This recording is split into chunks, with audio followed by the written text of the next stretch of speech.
Hi, I'm applying for the Handyman Superstar Challenge. My name is Robert Mahay. My profession is a hairstylist in men's and ladies' hair. When I'm not doing that, what am I doing? Being a handyman.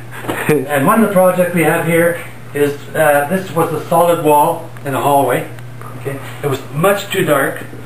Okay, and so what we decided to, what I decided to do was tear the wall down and open it up so the dining room area looks more open, bigger, and more light in the hallway.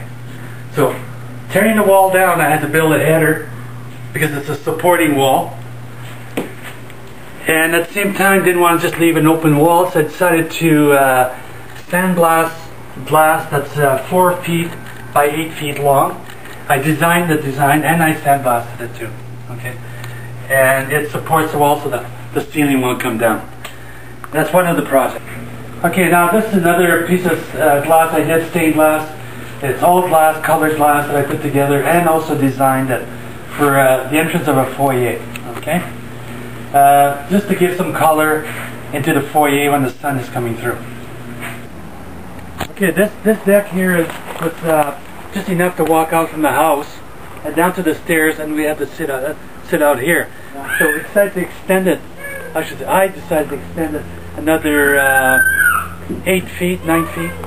Okay, and so we're going to show you how we extended and built it from ground up. Okay, to extend this deck, I have to make sure that it's going to be supported. We have a party out here so it doesn't collapse, right? So one thing I learned from Mike Holmes was build a good support foundation, right? So I dug deep into the ground and wide inside, and so it supports these big beams, and I put them about every 5 feet, which is probably overkill for this job, but in case somebody buys the house and they want to add on to it, put a cover, like maybe a glass cover, they can build anything on it. You probably could put a car on it if you wanted to. Okay, now this was an open basement, which I built into a suite, basement suite.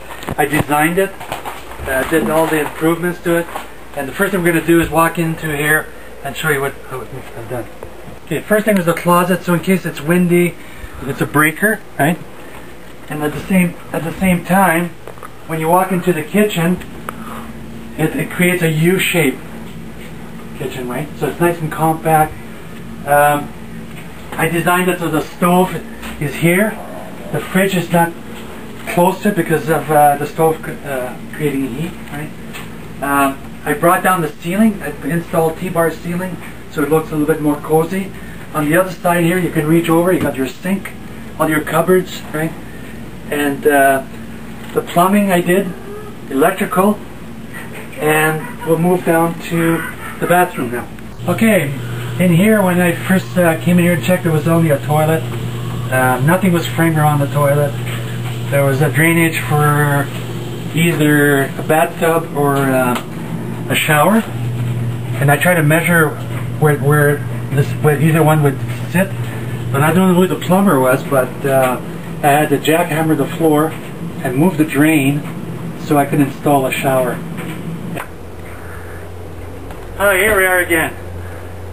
Now I'm going to take you to my garage where I keep all my tools. As you can see, I'm so busy I don't even have time to organize my own tools. Here I have my miter saw, table saw, settling, MIG welder, power plant in case I'm in a place where there's no power, an engine from my 1958 Studebaker that I'm rebuilding, and that's when I have a spare time. The Studebaker's all done. I've done this from frame up restoration. Just a few things left to do, like the motor, blocks, and stuff like that, right?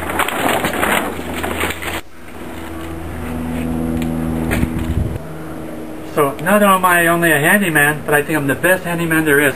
How many people can say, I can come into your home, renovate your house, fix your car, and do your hair too?